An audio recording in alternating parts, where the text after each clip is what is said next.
It's good.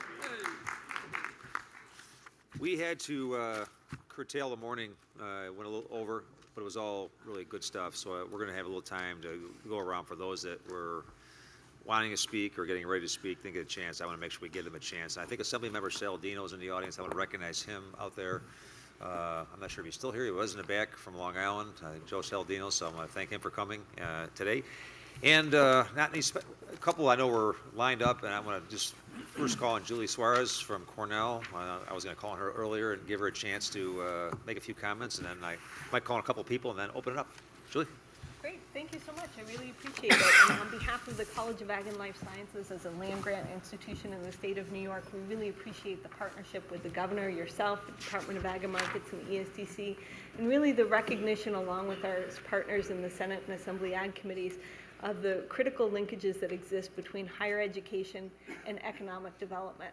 So it's a fantastic opportunity within the College of Ag and Life Sciences right now because we're doing so much work to support the infrastructure of this farm-based beverage sector, and that's thanks certainly to the support of the governor and the legislature to provide us with those resources. So really just wanted to touch base on a few critical areas that are in the mission of the college. Education.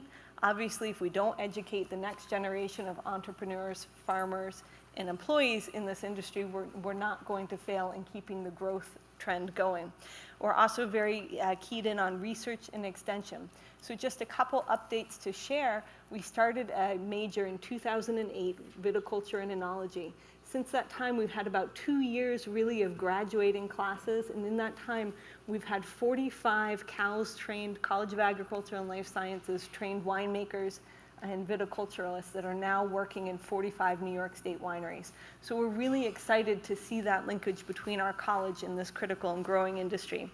We also just this year started an associate's program by partnering with a community college at the Finger Lakes Community College located in Geneva. So we'll have our faculty members helping to train, again, associate's degree students who are then want to work in the wine industry, particularly targeted within the Finger Lakes. So we're very excited to see that next generation coming up. We also look for opportunities to partner in workforce development with the brewing, cideries, and also distilleries, because we know that's a big issue for workforce development in the future. In terms of research, it's absolutely critical on our perspective that the College of Ag and Life Sciences maintain our world-class faculty and extension associates.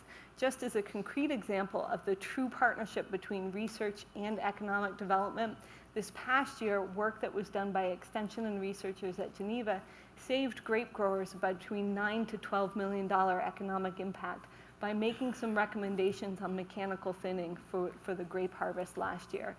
Again, this may sound like something that's kind of abstract, but it's really critical if we're to enable to keep this critical growing farm sector going. We're also very excited with some new releases in plant varieties.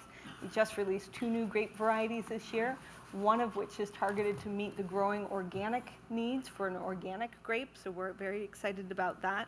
And certainly the governor's support of our hops yard at Geneva has our faculty members very excited to do research into bugs and diseases that are eating the hops, and thus a barrier to our farmers for helping to meet the demand for this growing sector. From an extension perspective, we're also quite pleased to announce that thanks to a grant that the New York State Department of Agriculture and Markets facilitated for us, we'll be purchasing new brewery analytical equipment to go in our Geneva Ag Experiment Station. This is really key for us, and I know it's something that came out of the summit in 2012, so we're very pleased that this grant opportunity is going to allow us to meet those needs in the brewing sector. So again, we'll get more information out to the brewery community in the next couple months as we purchase and install that equipment. We are also very pleased that we've doubled our workshops in the cider arena, the brewery arena, and the distillery arena. In fact, we've sold out all of the spaces that we have in these workshops at our Geneva station because there's so much demand. Our CCE hop specialist recently did a 2-day conference on how to grow hops, and we had a record number of farmers, 360 farmers, came to this 2-day conference. So again, from our Cornell perspective, we're very excited to have the infrastructure and have the resources available to meet the growing needs of this farm-based beverage sector. So appreciate your leadership. From our perspective, we're committed to keeping this infrastructure intact and in place, and again, look forward to opportunities to partner in the future. So thank you.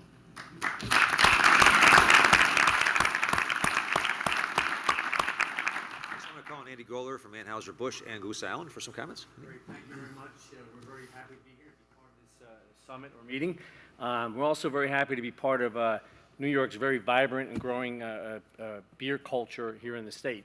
As most of you probably know, we purchased Blue Point Brewery just recently, and we're very excited to now be expanding our footprint in the state of New York. Blue Point, as many of you know, is a very special place. It's an incredible story.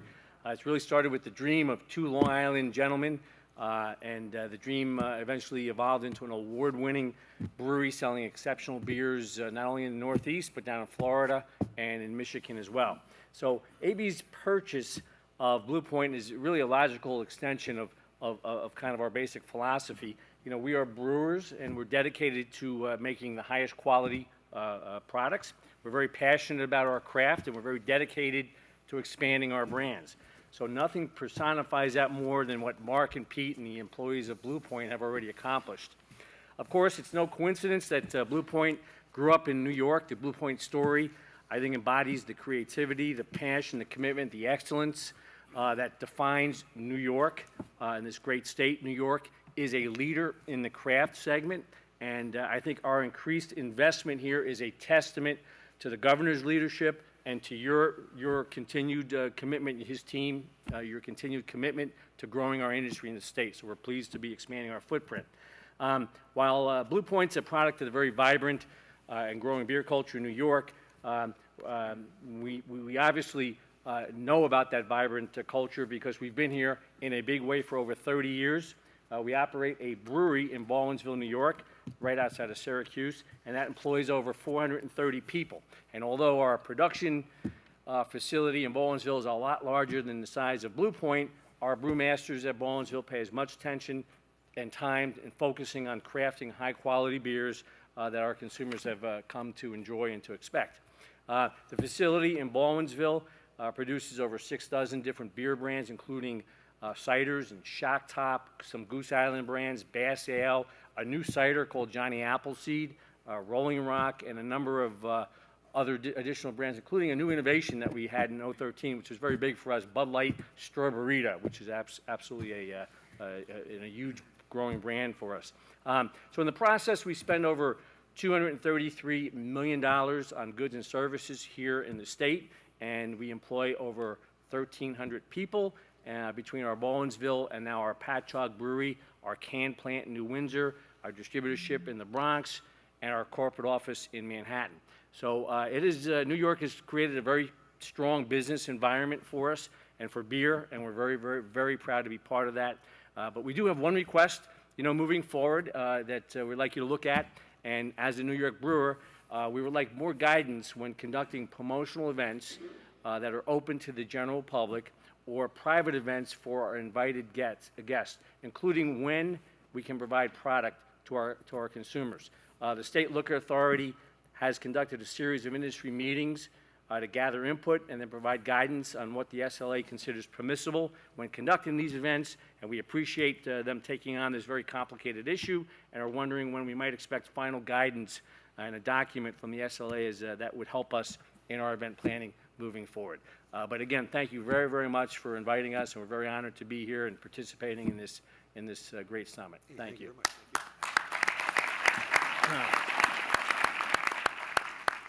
If I could, if my memory serves me correctly, the Baldwinsville project, that could have gone, the expansion to another state, New Jersey, to be specific, and you decided to have it up here, which we thank you very much for that decision as well. Next, Phil Randazzo from Coyote Moon. Governor, thank you for not only the last summit, but this one as well. Governor's done just a wonderful job this year. It's just amazing. I'm going back, the vineyard, or Coyote Moon, located up in Clayton, New York on the Thousand Islands, the frozen tundra of the North Country, where we were clearly below minus 30 degrees this year. And we still have grapes, and we'll have some grapes this year for sure. But going back 5 years and going through the SLA process of getting licensed, one needs to talk to the TTB first. And I knew right then we were in trouble because they said, oh my word, you're from New York State. That's about the worst state there is to get your license approved. So we'll have to work with you on a timing issue very carefully. And this was the rep from TTB, the federal government, talking about how slow New York was. I went from there and attended a winery owners meeting in Virginia, and it was addressed by the governor of Virginia at the time. He went on to explain his new program for making Virginia the largest winery state east of the Rockies, and how he had new educational marketing programs, road sign programs, fast-tracking licenses, and I left that meeting really, really depressed. Today, after the last few years, the administration that you all belong to, I got to tell you, there's clearly a new New York government state of mind without question.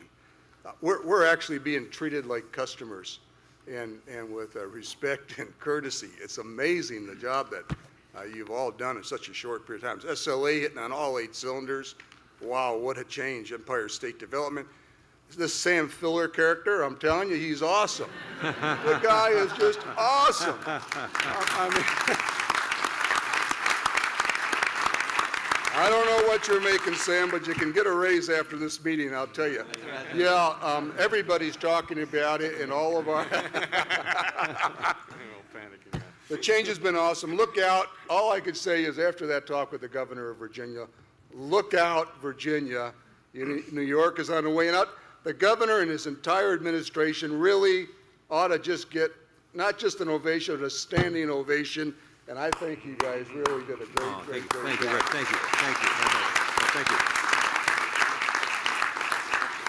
We're up there in the North Country. There are nine wineries, one about to open, a couple more teed up.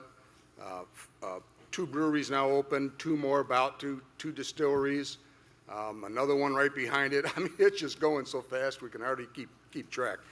The Thousand Islands region, the wine trail, the Thousand Islands wine trail, 150,000 plus visits last year, making it the largest tourist attraction in the Thousand Islands. So it's really a tourism destination, that wine trail, that is really driving us. We've got about 50 growers up there in the North Country. Coyote Moon alone contracts for some 70 acres with the local growers to keep our needs. And I'll tell you, the reason I'm saying that, and that amount of growth and the amount of business that we're doing up there, because if it weren't for research done by the University of Minnesota initially, taken up by now Cornell, none of that would have been possible. There wouldn't be these new kinds of grape varieties that could withstand the kinds of temperatures, and that industry would not exist today. There's millions of dollars, hundreds of odd jobs would not be there today if it weren't for research projects that were done. And it's so critical to our kind of industry to keep on with the research programs. Keep them coming. We have different kinds of grapes, and it's all attributed to the research. Cornell University, Tim Martinson, head of viticulture, heads up a multi-million-dollar grant to study northern climate grapes across 12 states. And I'm the New York State advisor to that grant. And the information that is pouring out of that grant is absolutely phenomenal. Trellising systems, bud counts, different kinds of varieties. It goes on and on and on. Webinars nearly monthly. Anna Catherine Mansfield, the enology component of that. Awesome work being done there. Again, in the winemaking with these special grapes. As a result, these grapes, for our winery alone, I heard some numbers earlier about medal winnings in New York. We usually go to all the big wine competitions around the country. And in the last 3 years, we were at 600 medals ourselves, and one of the largest medal-winning wineries in the state. Sorry, guys. But yeah, we enter contests for one thing, which helps promote New York State. And these grapes are really special. So research needs to keep going on all aspects of all of our businesses, because it's what makes our crops better and better, and therefore end product better and better.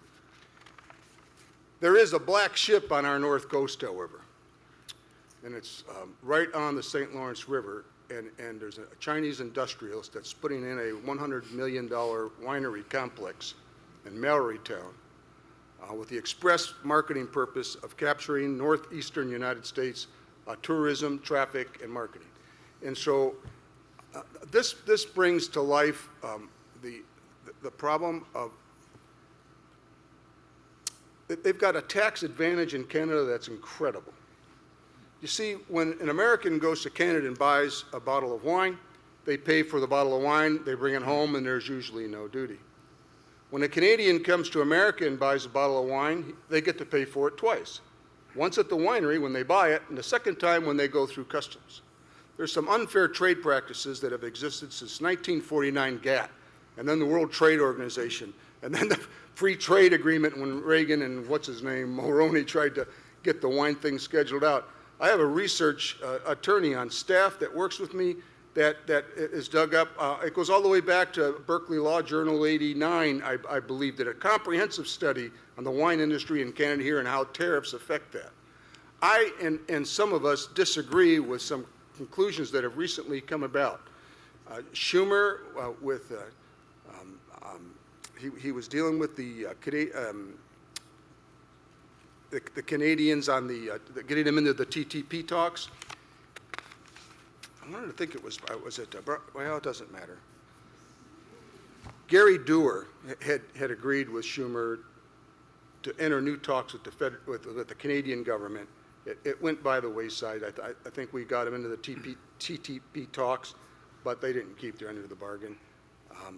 People tell me I'm wrong about that, but I'm just I'm a farmer. You know, I'm not a slick politician. I don't know how to deal with these guys, but I kind of know the truth when I hear it, and I know when someone's kind of sliding one by me, and these Canadians are slick, and they're way better negotiators than our federal government that we're sending over there. They need to change, and I think it's gonna fall to us.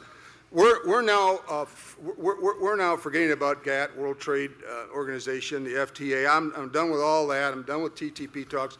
We started entering into a little local level talk with some Ontario winemakers and some of their local politicians. And it's our intention, and this is where I could use New York State's help. It's our intention for our group of wineries there to form with the Canadian group of wineries the first international Thousand Islands wine trail. That would be a really hot tourist attraction for the entire region. And it might also take a little sizzle out of Ontario, who was really threatened by getting rid of their high tariffs, not because there's a few farm wineries out there that are going to sell a few hundred cases of wine. They don't want to lose all their liquor business and have Canadians rush over the border and buy all kinds of, because of their tax record. And of course, Ontario owns all those stores. So I'm requesting a work group with some RSGs, really smart guys that you all know, that can help me and my staff and our fellow wineries perhaps look at this issue and see if there's something we can't do. We need a growling dog. We need the Canadians to believe that it is possible that we start taxing wine coming into New York State. And your attorneys will first look at it and tell you, no, that's not possible, it's against the law, but we believe otherwise. And at least a work group could explore that. So at this point, just a work group, and I'll shut up. Well, thank you, Phil. Thank you very much. Thank you. We have a few minutes, and I thought anybody at the table has not had a chance to speak. I want to make sure you have a chance. Hi, Rob Bookman from New York City Hospitality Alliance. I want to thank you. We were here 2 years ago when our organization was fairly new, and it's pretty much, I think, exact same seat. You saved it for me. And we've really palpably seen the change in the last 2 years in the huge production of different liquor, spirits, and wines and ciders. And I know that our New York City consumers are interested in it, and our members are certainly interested in it. We've been working closely with Ken Adams and Chairman Rosen, and now we will with Commissioner Ball as well, where we've made some contacts in preparation for this meeting. We've got an opportunity, call it a problem, or I think it's an opportunity that other states would be, jealous of, we have over 10,000 on-premise liquor license establishments in the city of New York. You know, that's not just restaurants, but the people we represent, bars, nightclubs, lounges, hotels. We have a confluence right now of the largest population in the city's history, the largest amount of tourism in the city's history. As the governor said, over 50 million tourists. We have over 3 million workers. Each of them are going out multiple times. The tech industry, which is expanding dramatically in New York, is filled with thousands of these 20-somethings. I mean, they go out 5 times a week, you know. And as a result of that, the hospitality industry in the city has been booming, you know, in the last few years under your help and under Commissioner Rosen's working with us. So we have the infrastructure for a huge customer base for the products that these people are producing. And I think now that you've created the last 2 years, the base for this production, I think we now need to focus a little more going forward on how do we do a better job in getting our members, our 10,000 potential members in the city of New York. Most of them are individual entrepreneurs, to buy more of these products. How do we incentivize them? How do we expose them? Obviously, the market will move a lot of it, but we can't just wait for the consumer demand. I think there's a lot more that we can do, and we're willing to continue working with you guys. And I know Ken, and we've talked about it, and Commissioner Ball had somebody speak to me about it. We're going to set up something in New York City. I'm going to bring some of these major players that have multiple establishments in a room with your folks, and let's ask them, you know, what will it take for you guys to carry more of these New York State products? How can we expose it more? How can we incentivize you to carry it more? And I think we will. I think we have a huge opportunity just right here in New York City to sell these products. That's great. Thank you.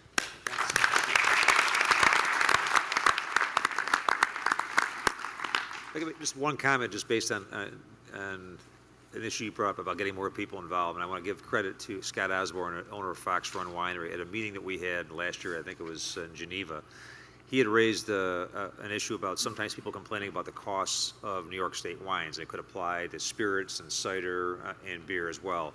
But one of the things he said is that in New York State, the people that work in the fields, that work at the stores, that produce these products, earn a living wage.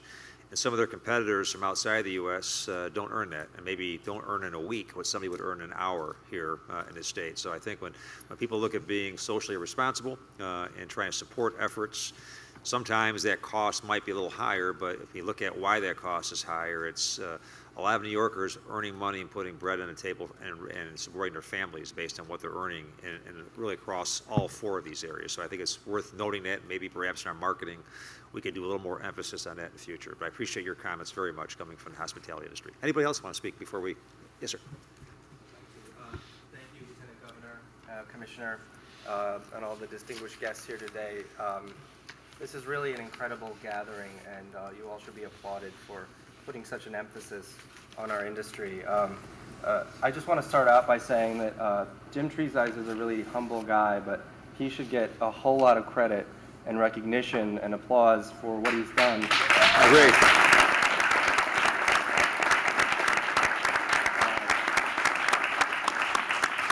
And he founded the New York Wine and Grape Foundation in the 80s at a time of great turmoil in this industry, and he's shepherded this group and this industry through a lot of changes to where we are today, which I think is at a profound place of success and recognition for the New York wine industry.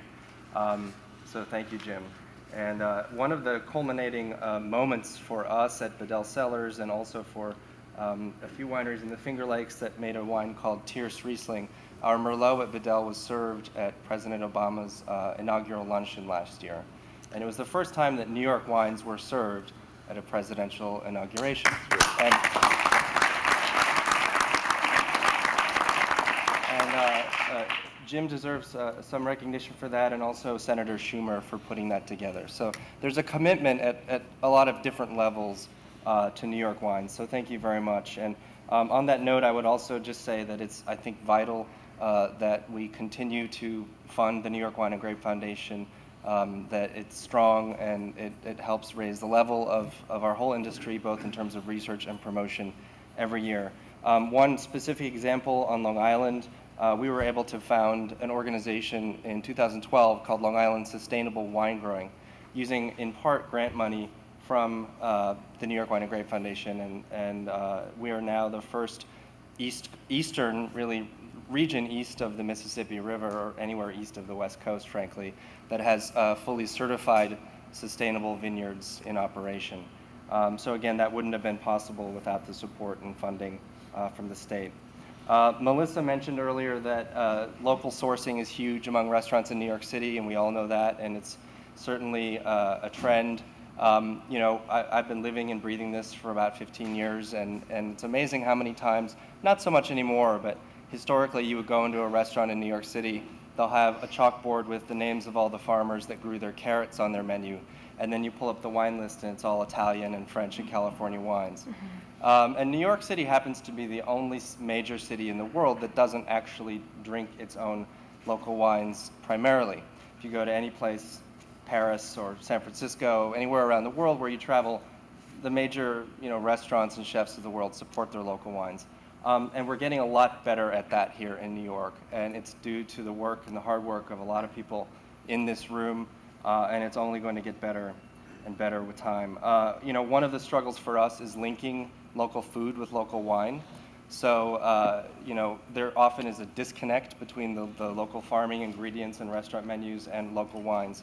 And I think the Taste New York program, having the stores in LaGuardia and JFK, is really tremendous. And I wonder what kind of an impact that could have if those types of New York product stores were expanded into, say, for example, the green markets in New York City, where New York wines become available a little bit more broadly and are linked together and sold side by side with New York agricultural products. And lastly, on a local level, we have about 80 acres of vineyards on the North Fork of Long Island. We're in the town of Southold. And there's a little bit of a local zoning quirk with us where, ironically, Dave mentioned something earlier that really stuck with me, where he said if they were going to serve beer, they had to have a restaurant. And on Long Island, it's actually the opposite. If we serve wine, we can't have a restaurant. So there is a restriction in our town anyway, where we're forbidden from serving food if we also are an agriculturally zoned business or a farm winery. So in terms of a specific policy recommendation that could probably help us moving forward, it would be great if farm wineries on a state level could have an on-premise serving license that was similar to a tavern type license, rather than being required to get a full-scale restaurant license if we want to just serve some food.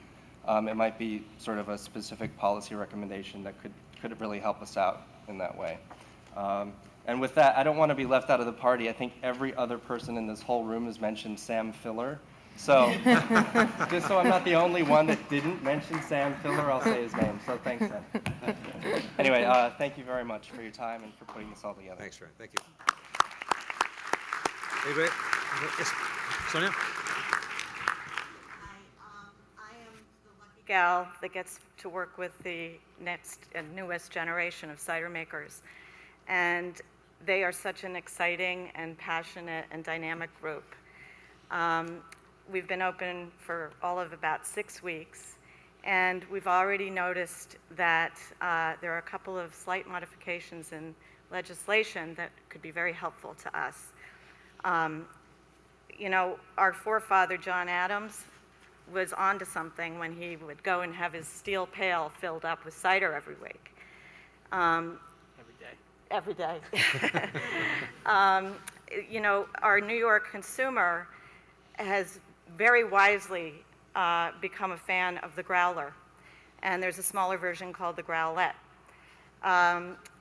This is a reusable container, and our consumers are bringing us into this new era of the reusable container.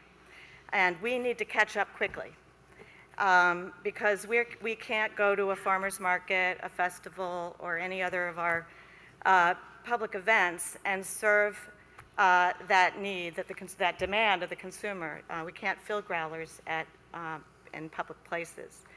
So we're hoping for legislation to change that. We think it'd be a win-win-win The streamlining process that growlers afford us is good to for our businesses, but it's also good for the consumer and the environment. And we have one other issue that we would like to work together with you on. And it's been mentioned many times today that many of our businesses are family businesses. And we are also a family of businesses. And we have shared interests, and cross-promotion is vital to our success and to the value we add to the agricultural sector. We have farm breweries, such as the Chatham Brewers, who can serve our cider by the glass at their farm brewery. But we, Ninepin, as a farm cidery, cannot reciprocate that favor. So we would like the opportunity to get some parity in those provisions, those served by the glass provisions, so that we can promote all of our New York beverages and foster growth for the entire family. So, thank you. Thank you.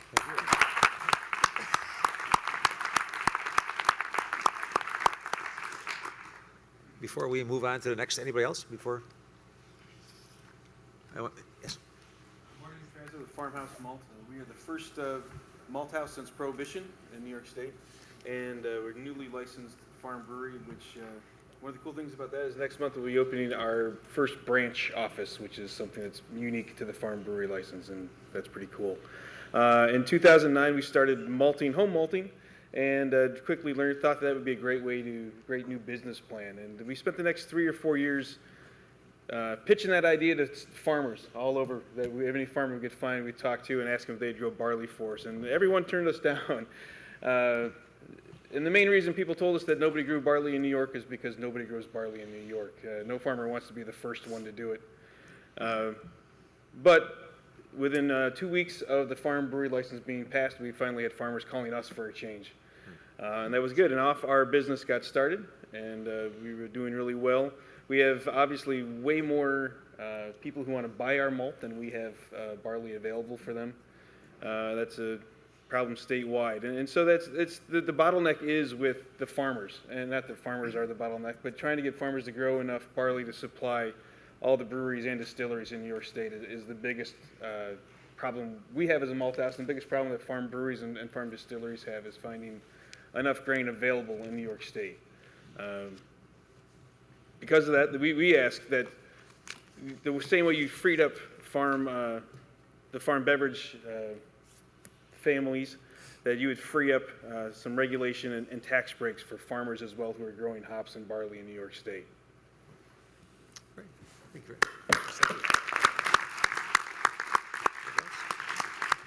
Susie. I'd like to say that I was at the last wine summit, and I just think it's a wondrous thing to have so many decision makers in the same room at the same time, ready to listen to us. And I really think we should just do it every week. But also, at my business, we have a management meeting every Wednesday morning, and you're all invited, because we could get a lot of things done that way. And it's also easy to follow Jim Treeside's, because it's easy to say whatever Jim says, because he's right. Whatever he says, he's a good guy. And but I also want to take this opportunity to say that as wineries and as representative of the New York Wine Industry Association, we were not in favor of the at-rest legislation or any legislation that would limit our market access. We are in favor of any kind of legislation that will open markets and increase the farm to table for our products. And also we would like to encourage the legislators to sign the New York Wine Pledge, which is created by Senator Tom O'Mara, because we feel like buying local should start at home, so that legislators will pour New York products at all of their functions. And I think that's all I had to say, except that I am also a generational farm. I have 3 generations, and Bob has been to our place. The Lieutenant Governor's been to our place to see the whole family in action, and I actually have 2 of my children here, including the future governor, sitting in the front row right there. Future president, I thought. Oh yeah, well, she's already been elevated, right? Susie, thank you very much. You're welcome.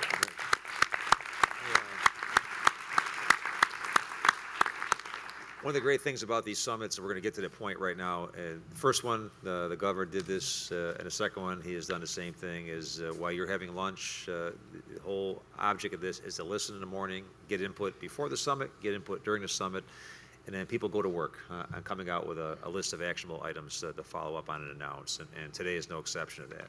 So I want to turn it over now to, we have three people. We have Dennis Rosen, Ken Adams, and Rich Ball are going to do a little presentation. And before he starts, Dennis Rosen would like to pay back all of you who made such nice comments about him in front of the governor this morning.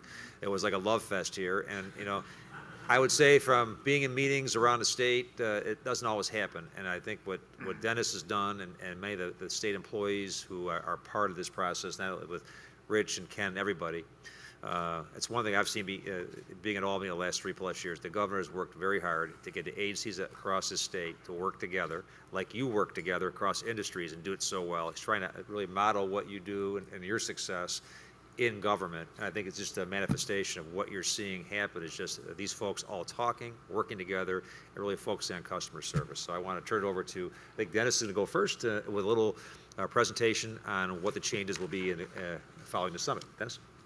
All right. Listening to what people have been saying today, basically there are two categories that I have broken out our response in. One is where we need legislation, and the governor made a very exciting commitment this morning to support a comprehensive bill this session that will come out of this summit, I think. And that was wonderful news. One of the things that people have talked about, Nicole, Jim, David brought it up, was raising the production ceilings for the farm manufacturers. And that is something we will address in a draft that we will put in a bill. For example, right now, if a craft distiller goes above the limit there, which is 35,000, I think, yeah, they're now going from what I think is a $250 fee to a $12,000 fee. And we don't want to discourage growth obviously by having the ceilings too low. So that is something that we will address. Again, it has to be done legislatively, but we will address it. A theme that I heard this morning, and the motif just continued right through the afternoon, was needing more retail opportunities and more retail outlets.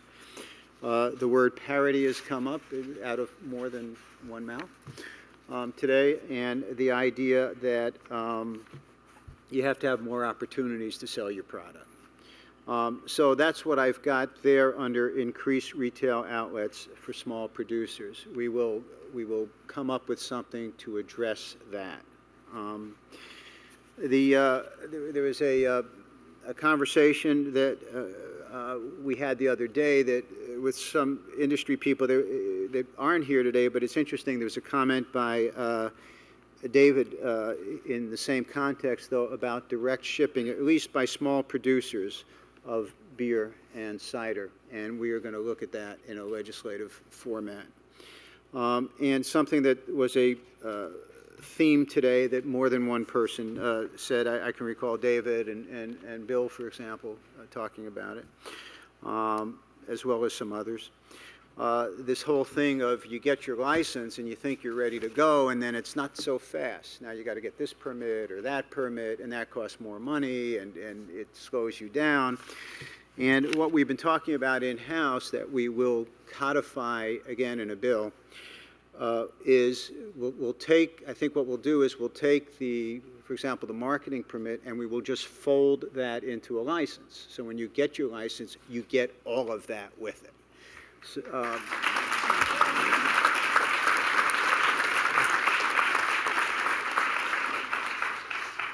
I still remember at the first summit the governor making a joke about how he was going to do some tastings at the mansion, but then when he found out about all the permits he had to get, he was a little daunting, and he almost changed his mind.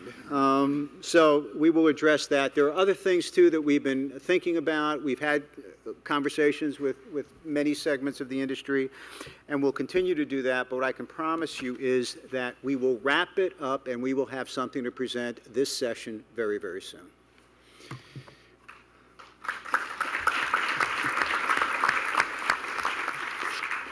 there are some things, believe it or not, that we can actually do administratively, where we don't have to go to the legislature and go through that process. In fact, there's an SLA board meeting Thursday at which I would hope to address some of the following issues that were raised. Jim brought up the difficulty of,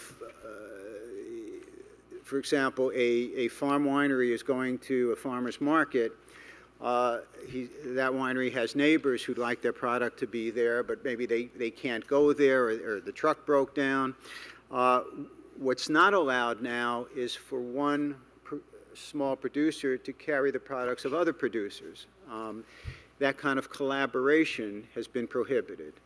I'm going to recommend to the board, which right now consists of myself and one other commissioner, that not be continued, that we allow you to share your loads in one truck.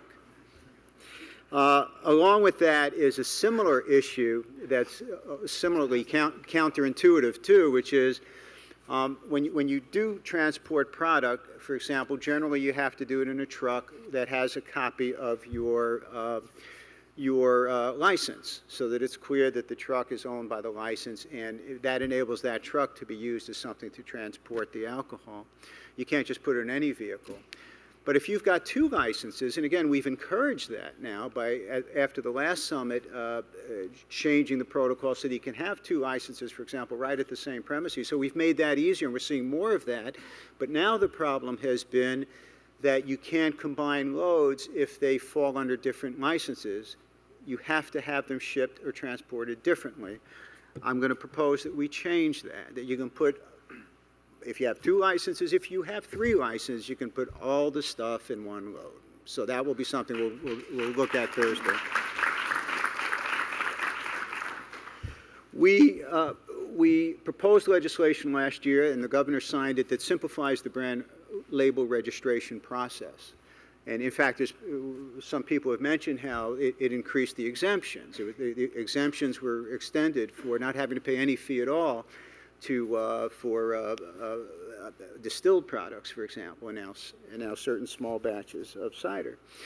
But people are a little bit confused because it's a new statute. It actually conflicts some old rules that we have that are still published that we just haven't had time to amend, because that's a bit of a process in itself. So what we'll do is we'll put together an advisory that deals with brand label registration issues that have been raised today, that we've heard also being raised as after the legislation was passed. And in fact, believe it or not, we have a few thoughts for even simplifying the process. So I know Nicole raised it, Bill raised it, so we will come out with something comprehensive on brand label registration to assist the industry. We will also clarify that certain products can be sold in growlers. We'll look at that. We'll publish something very soon on that. Jim had asked that we eliminate the farm winery bond. It only happened because of an historic accident that somehow just the farm wineries got stuck with it.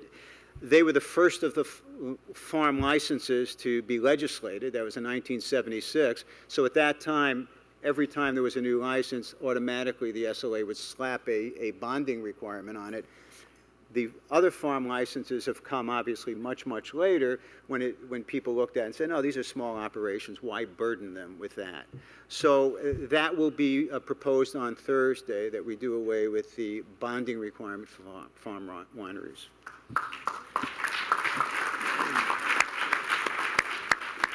Now, with the growth of Taste New York and the successes of it, an issue has arisen, and it was brought up this morning. Nicole brought it up, and that is we have the situation where the statute clearly allows a farm manufacturer to sell to another farm manufacturer, where that second farm manufacturer is going to sell at retail the first one's New York State labeled products. That's what the Taste New York stores are about. That's what the stores at the airports are about. But because of an ambiguity, the statute has been interpreted not to allow a sale from a wholesaler acting on behalf of a farm manufacturer, for that wholesaler to sell to a farm manufacturer who's then going to retail it, hasn't been allowed. And the theory has been that the statute, when it talks about wholesalers, says that when it talks about to whom a wholesaler can sell, it generally talks about a retailer in the traditional definition of a retailer. I'm going to propose that we liberalize that interpretation of retailer in the statute to include a manufacturer who has a retail privilege, which is what you find in Taste New York stores, so that if a manufacturer doesn't sell direct, because they have an exclusive agreement with a wholesaler, because they've reached a degree of success where they want to have a wholesaler marketing their products and not just do it themselves, they will be able to nonetheless make sales through that wholesaler to another farm manufacturer who will resell the product to consumers. So we'll do that Thursday. You got the votes? I think so. We'll also, we've got, and this was referred to this morning, the roadside farm market law. Not farmer's market. It's a different statute, and it was raised by Dean this morning. There's some confusion. These are retail outlets for farm beverages located on farms, run by somebody who doesn't have a license, who gets this license. And some of the requirements might seem a little complicated. What kind of structure does it have to be on? How far from the producer does it have to be? So this is something we've been looking at and fiddling with, and the issue was raised today, so we will go back and we'll finalize something that we can issue to the industry. And again, hopefully we'll have this on Thursday. And lastly, the issue was raised by Melissa and also by AB in their comments this afternoon. It concerns manufacturers being able to buy their product from a retailer to have an event. There's always, see, one of the motifs in our statute is that a wholesaler or a manufacturer cannot give a gift or service to a retailer in order to get their business. It's considered almost sort of a form of commercial bribery. So generally, there's always been a wariness with respect to wholesalers or manufacturers conducting an event at, say, a restaurant and buying their product from that restaurant, as opposed to just bringing the product themselves and maybe renting the space. But as time has gone on, we've heard the issues that were raised today from two different segments of the industry. We've heard this issue raised before, that today, with what are called brand label experience events, where you really want to mass market a new product, and other industry-friendly events, the old restrictions and the old concerns with respect to these other tiers of the industry purchasing their product from the retailer really have to be looked at again and revisited. And it's something we've been thinking about. Given the comments today, it's something we will move on. And again, I think we with a little bit of luck, we'll have something Thursday. So that's what we propose to do without having to go to the legislature. We'll do it administratively. And I think some of these items will have a significant impact on the industry in a positive way.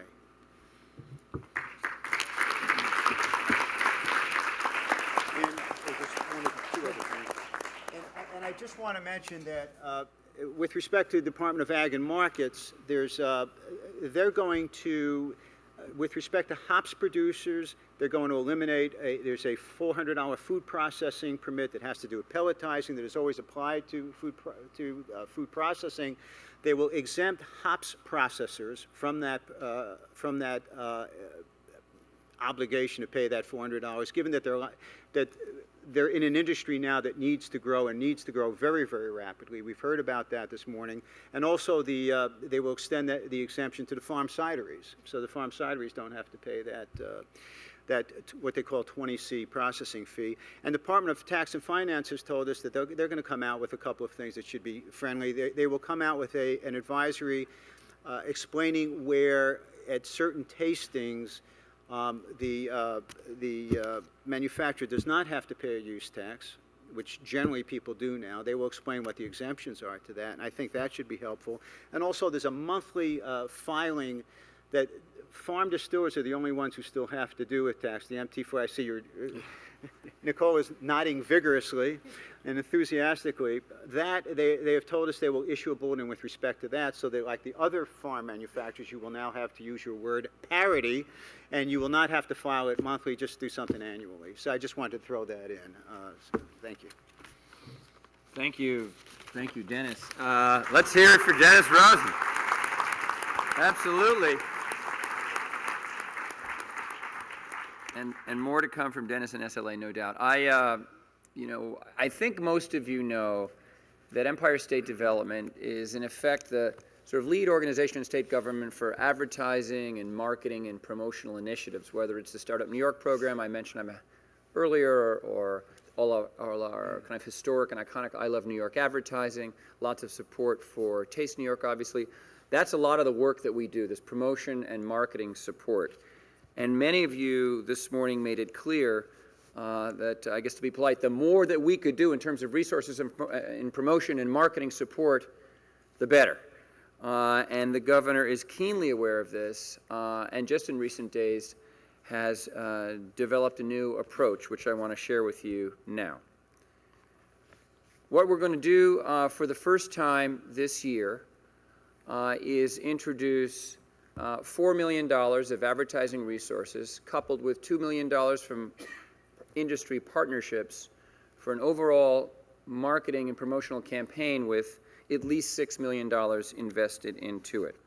And it will work basically like this. We'll have $1 million for the sort of advertising that we've done. Some of you may have seen, we did some, I think, beautiful ads for New York State Wines with Jim's help last year. But this year we'll broaden that campaign. It's done by our lead agency down in New York City, BBDO. But we'll broaden that campaign beyond wine, obviously, to spirits and cider and other products. We'll do a second piece of this, which is related to the I Love New York campaign and the tourism promotion that we do at ESD. I think, and I've seen this in data in preparation for the event today, that in just wine-based tourism alone is about a $400 million business, or $400 million of economic activity of the state, all of the tourism activity related to just wine alone. And when you go to beer and spirits and cider, it again increases exponentially the beer trails and the other tourism and promotional activities regionally and locally that we can do. So $1 million will be devoted to that. And then a special $2 million fund will be created right away. And this will be a matching, from a promotional program based on matching grants to not-for-profit organizations like your associations represented here today that know how to do the local and regional marketing of specialty products in this sector most effectively. And so, for example, an association would apply to ESD, describe the promotional marketing or marketing activity it wants to do, and if they're putting up a budget of $150,000 or $500,000 or whatever the amount is, we'll match that 100%, again, up to enough grants and programs to exhaust the full $2 million. So if we get, and I'm sure we will, because we've had proposals from you all before, $2 million worth of funding proposals, promotional proposals from industry leaders and the nonprofit organizations that you belong to, will match that with the $2 million of state resources the governor's made available. So all told, 2, 1, and 1, it's really $6 million of new, just as of today, and as of the new budget enacted by the governor and legislative leaders last week, of new support in 2014-15 to do the specific advertising and promotion for all of your businesses, all of your colleagues, and all of the subsectors of this general sector of the farm-based beverage industry. We're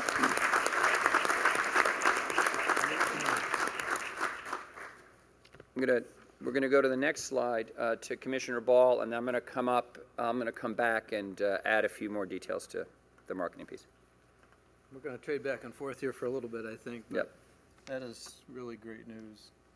I like the title of this whole session here, Building on Success, and hopefully we're going to, as you can see, do some great stuff here. It could have been called, I suppose, Friends of Dennis also. But anyway.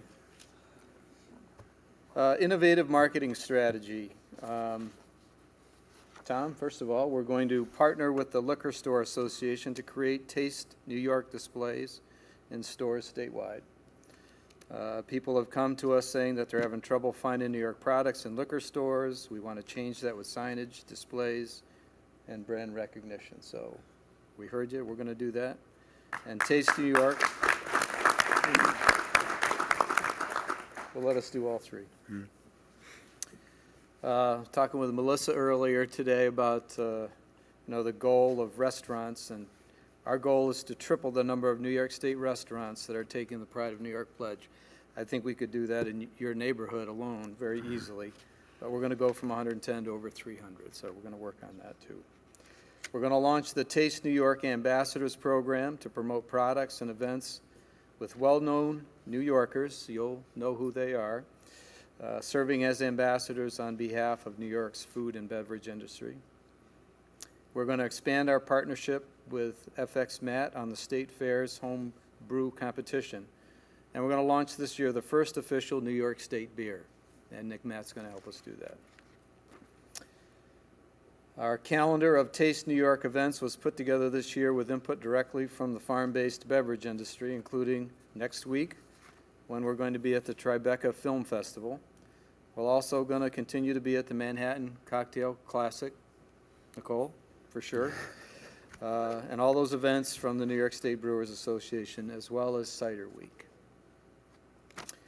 And this year's Saratoga Race Course will feature New York farm beverages and foods produced in New York on dedicated days. And once again, the governor will be out to the governor's cup wine tour this summer to shine a positive light on that industry also, Jim. And back to Ken. All right. Now, when we're not doing marketing and promotional support for all of you, we have core economic development programs, many of which are really devoted to helping small and medium-sized businesses, and large ones too, grow and make investments in odd jobs across the state. So very quickly, again, as a result of industry input from you all, a couple things we're going to do. First, a reminder that this year we'll be able to connect you and businesses in these industries to something like $180 million available in state resources through tax credits, loans, grants, and even, yes, some new equity investments through some of our new investment funds. And we also have support for the digesters, up to $20 million of the 180 coming from NYSERDA.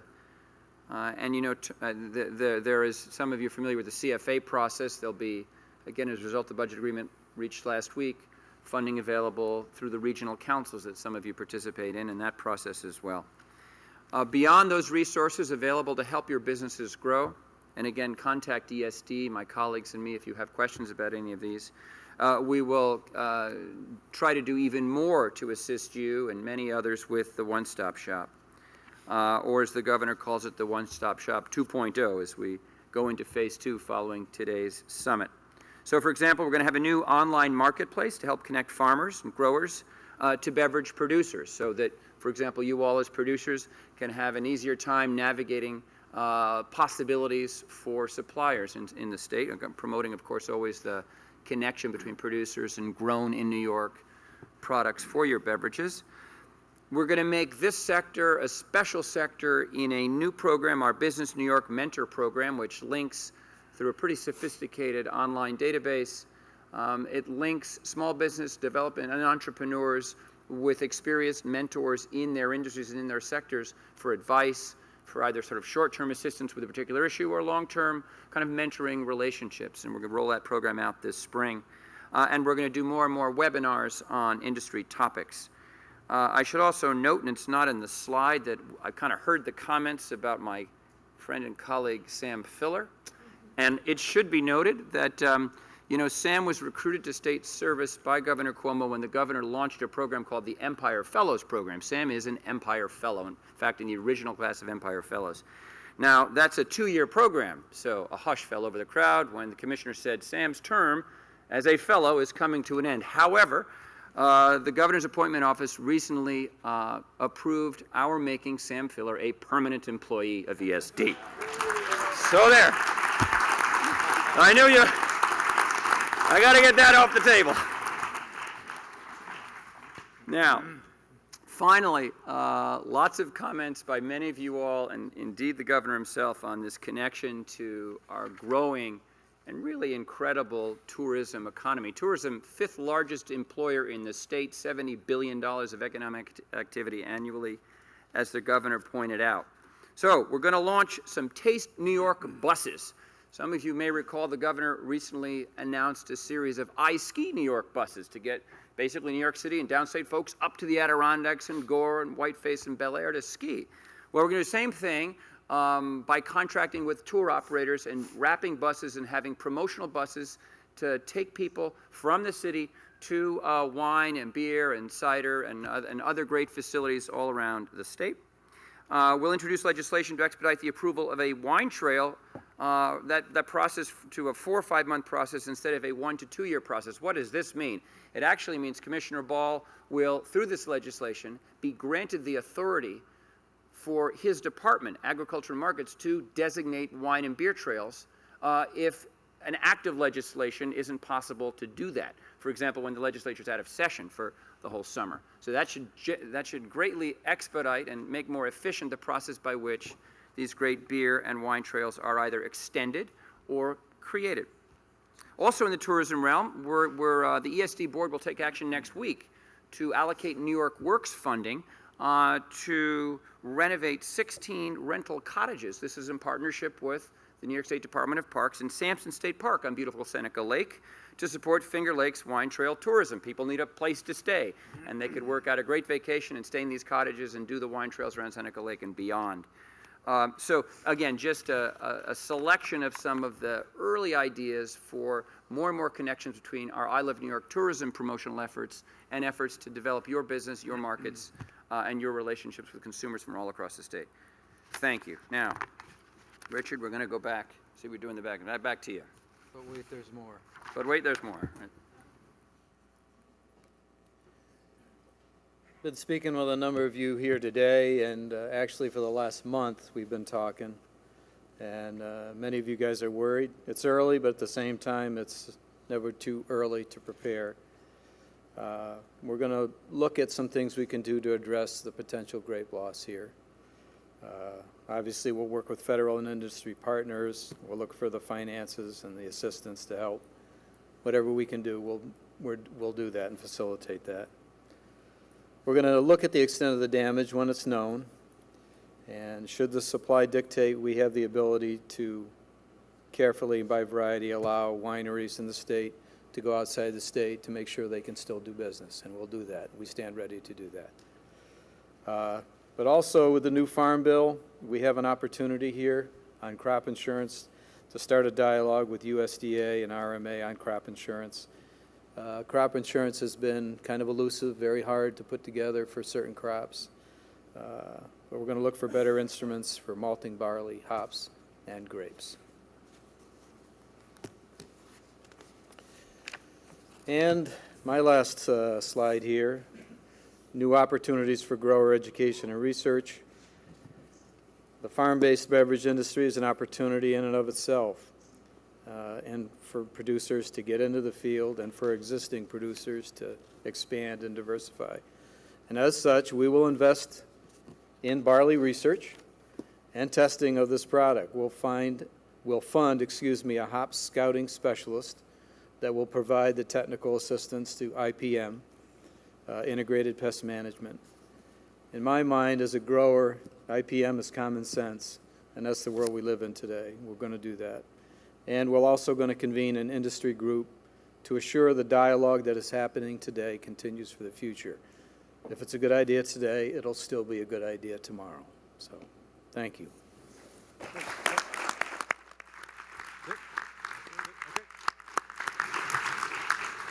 I want to thank Dennis, Ken, and Richard for pretty much doing a presentation based on your input that we have heard and the governor's heard throughout the last year plus since the last summit.